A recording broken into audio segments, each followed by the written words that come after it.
My daughter didn't come to her mother's funeral. That sentence still sits in my chest like a stone, even now, months later. She didn't come. And by the time the last guests had left the cemetery and I was standing alone beside a mound of fresh earth and wilting flowers, my phone buzzed with a notification. She had tagged herself at a luxury lodge in Queenstown. The caption read, "Living our best life. Because you only get one. I am 63 years old. My name is Warren. I spent 38 years working for a civil engineering firm in Christchurch, raised 2 children in a weatherboard house on the Port Hills, and loved my wife, Miriam, with every quiet and ordinary day I had." Miriam was 59 when the oncologist sat us down and used words like aggressive and timeline and quality of life. That was 14 months before I stood alone at her graveside. I want to tell you what happened in those 14 months, and I want to tell you what happened after. Miriam and I had 2 children. Our son, Patrick, lives in Dunedin with his partner and their little boy. He is steady and kind, the sort of man who shows up without being asked. Our daughter Renee is 34. She married a man named Scott 6 years ago, and they live in Auckland. From the outside, they looked successful. A nice apartment in Parnell. Holidays every few months. Always something new to post online. But I noticed things over the years. Small things. The way Renee's eyes moved around a room when she visited, cataloging. The way Scott would steer conversations toward the house, toward our savings, toward what Miriam and I planned to do with the property when we got older. I told myself I was being unfair. Parents can be too suspicious. I let it go. When Miriam got her diagnosis, the first call I made was to Patrick. He cried. He drove up from Dunedin that same weekend with a pot of soup and sat with his mother for 3 days. The second call was to Renee. She said, "Oh no, Dad, that's awful," and then asked whether the doctors had mentioned anything about timelines. I thought it was grief speaking. I gave her the benefit of the doubt. The months that followed were the longest and shortest of my life. Miriam handled it with a grace I still cannot fully explain. She made lists. She organized her recipe books. She wrote letters, she told me, though she wouldn't show them to me. She said, "Some things are for after, love." I didn't press her. I trusted her. The way I had trusted her for 36 years of marriage. Renee visited twice in those 14 months. Twice. Each time, she and Scott stayed in a hotel, rather than the house more comfortable for everyone, she said. Each time, the visits lasted 2 days at most. I watched Miriam try to hold her daughter's hand during those visits. And I watched Renee shift in her chair. Impatient. Somewhere else in her mind. About 8 months before Miriam passed, I noticed something missing from the account we used for household expenses. Not a dramatic amount, at first $200, then $350, then another $200. The transactions came from a mobile payment linked to a card I didn't recognize. I mentioned it to Miriam, and she went very still. She asked me to pull up the statements. We sat at the kitchen table and went through 6 months of history. Over that period, nearly $9,000 had moved out in small amounts. Miriam was quiet for a long time. Then she said, very calmly, "I gave Renee access to that account when she visited last March. She said she needed it briefly for a bill. $9,000. In small, careful withdrawals, so they wouldn't catch our attention. I wanted to call Renee immediately. Miriam put her hand on my arm and said, "Not yet." She had that look she'd had all our married life, the one that meant she was already 3 steps ahead of me. I waited. Though it took everything I had, in the weeks that followed, I started paying closer attention. I began to notice that whenever Renee called, which was more frequent now, perhaps once a week, the conversation would circle back to the house. How much had we paid for it? Had we thought about downsizing? Had we done a proper will? Was there a trust? I answered vaguely. I had started keeping notes. Then one evening, 3 months before Miriam's last admission to Burwood Hospital, I came home earlier than expected from the pharmacy. I parked on the street instead of the drive out of habit. As I walked past the side of the house, I heard voices in the back garden. Renee and Scott were visiting. They'd driven down that morning. I had assumed they were inside, with Miriam, but they were in the garden. And Renee's voice carried clearly through the still autumn air. She was on the phone to someone. I stopped. "It's a 4-bedroom on the Port Hills," she was saying. "Good section, original character. The location alone is worth it.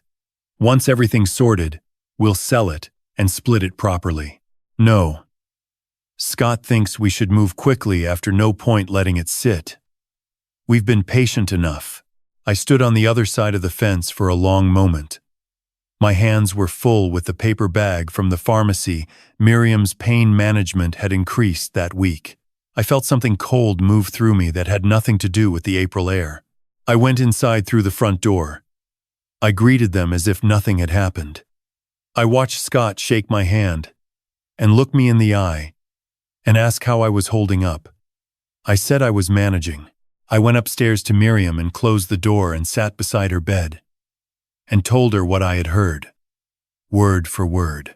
She wasn't surprised. She reached for my hand and said, "I know, love. I've known for a while. That's why I've been making arrangements." She asked me to bring her the brown folder from the top shelf of the wardrobe. Inside was a set of documents I hadn't seen before. She'd been working with our solicitor, a woman named Helen Forsyth, in Merivale, for the past 4 months without telling me. Not because she didn't trust me, because she wanted it done before her energy ran out, and because she knew I would have argued or delayed or wanted to give Renee one more chance. "I know you," Miriam said. "You'd have wanted to talk to her first, and she would have cried and apologized, and you would have believed her." She wasn't wrong. The documents were thorough. Miriam had restructured how the house was held, moved our savings into a different arrangement, and written a very specific will that had been witnessed and lodged 3 months prior. Everything was in order. She handed me a sealed letter and said, "This one's for you. Don't open it yet. Open it after, when you need it most." I held the letter for a long time. I didn't ask what after meant. We both knew. Miriam spent her last 6 weeks primarily in hospital. During that time, I was there every day. Patrick drove up every second weekend and sat with her, read to her, held her hand. Renee came once for 36 hours and spent a significant portion of that time on her phone in the corridor. On the last night, Miriam asked for her children. Patrick was there within 4 hours. I called Renee and told her it was time. She said she would try to get a flight in the morning.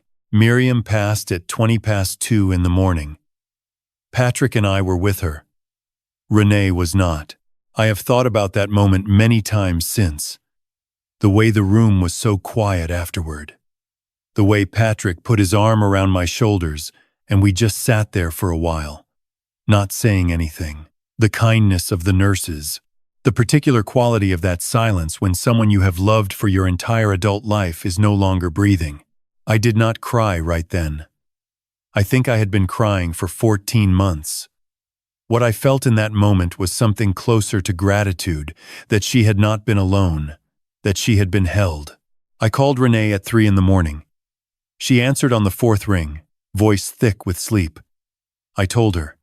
She made a sound, something between a gasp and a sob, and said, "Oh, Dad." And then she said, "What do we need to do about the funeral?" Even then, arrangements was her first word after grief. We set the service for the following Thursday at a chapel in Fendleton that Miriam had chosen herself. It was a simple, brief service. She had requested that too. No fuss. Just the people who loved her, and a few of her favorite pieces of music, and somewhere nice to sit together afterward. Renee and Scott confirmed they would drive down on the Wednesday. Patrick arrived Tuesday evening and helped me with everything: the flowers, the order of service, collecting family from the airport. He did it without complaint and without asking for anything. Wednesday came. I called Renee at midday to confirm the time. She said they were almost ready to leave. I didn't hear from her again that afternoon. I sent a message at 4. No reply. I called at 6.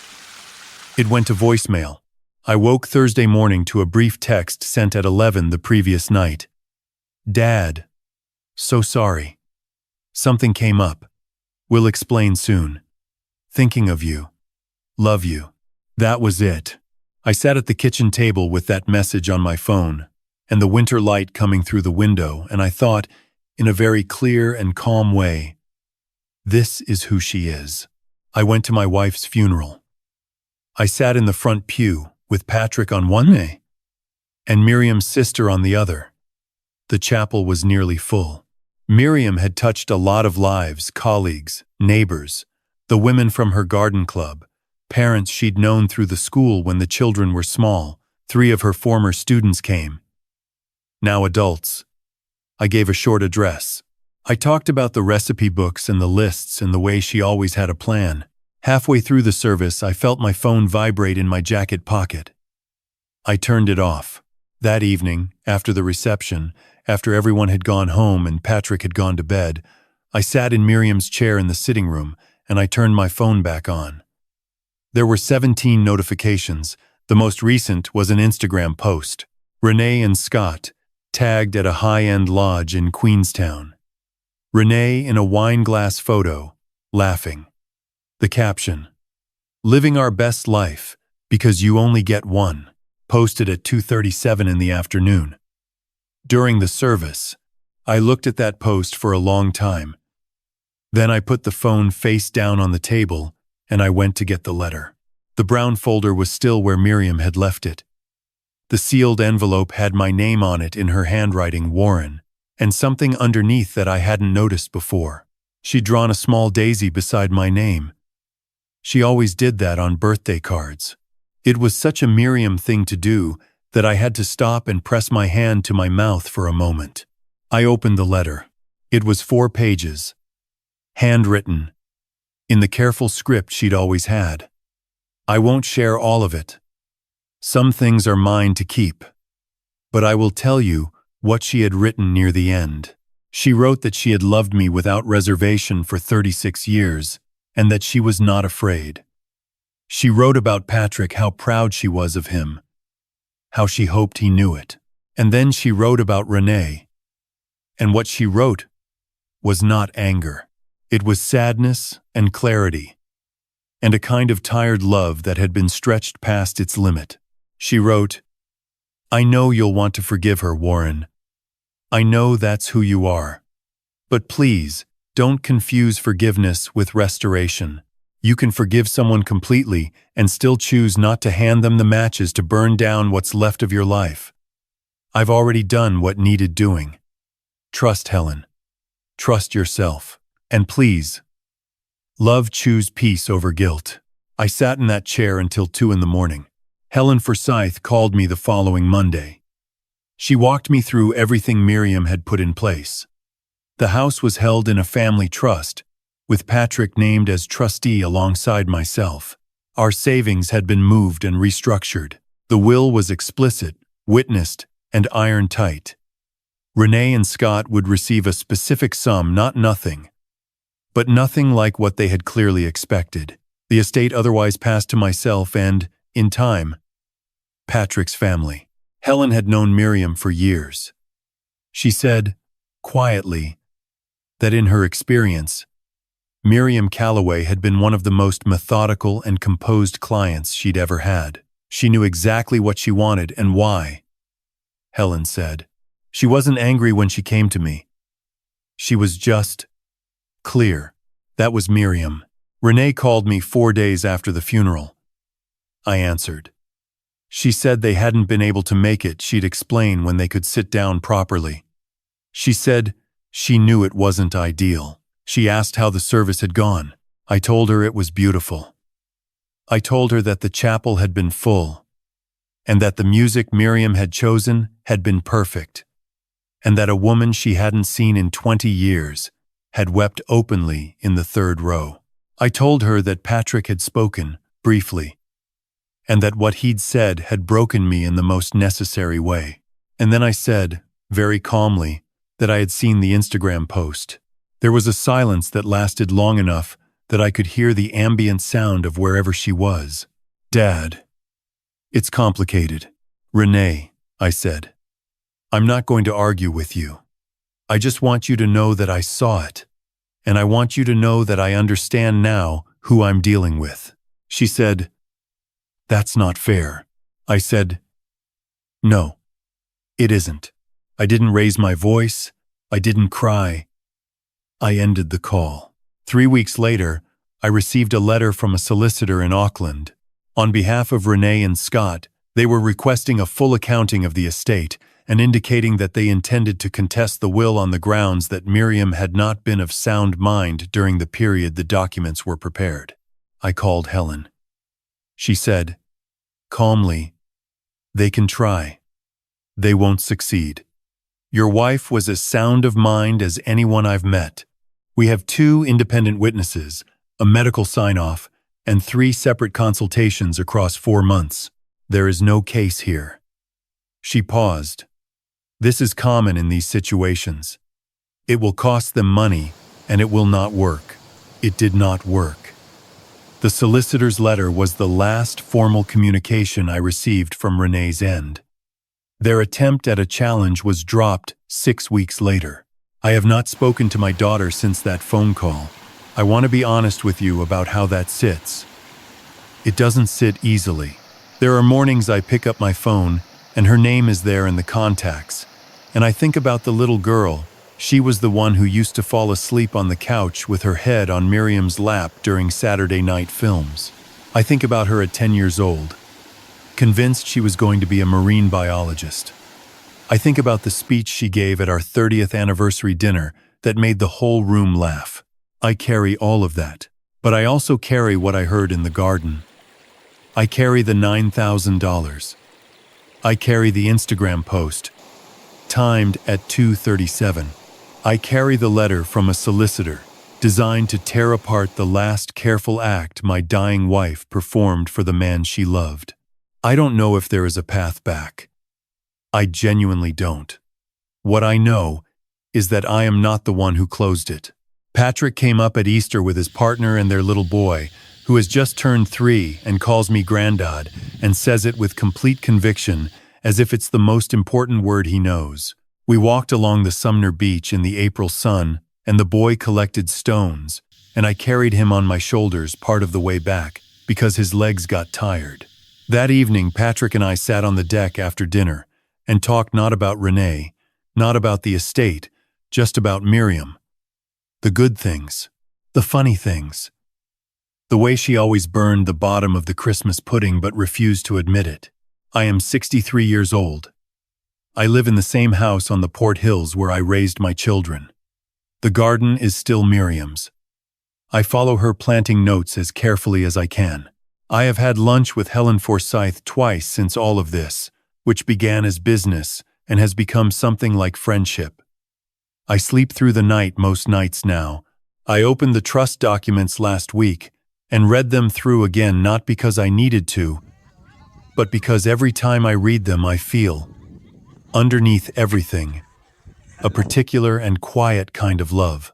The love of someone who saw what was coming and put herself between it and the people she cared about.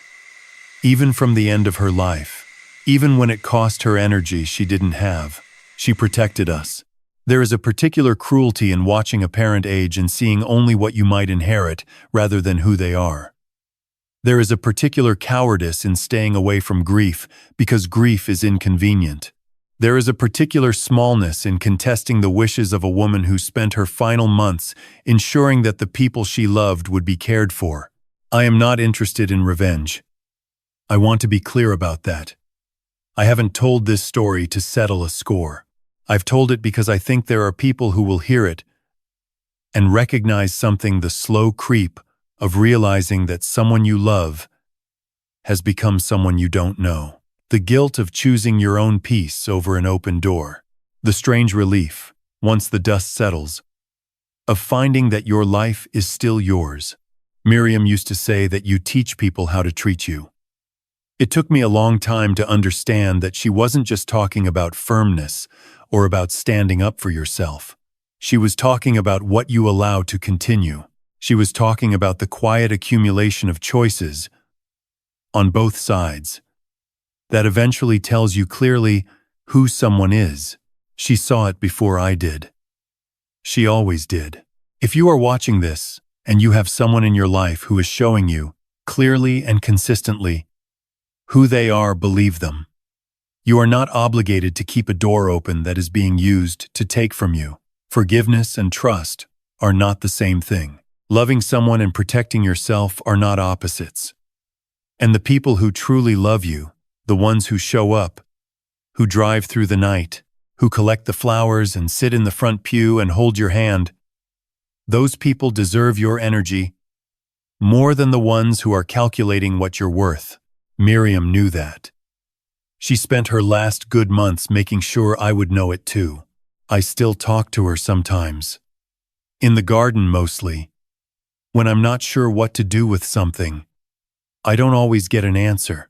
But sometimes the wind moves through the cowhide tree she planted along the fence line 15 years ago, and the yellow flowers shake a little, and I think, yes, that's enough. That's enough for today.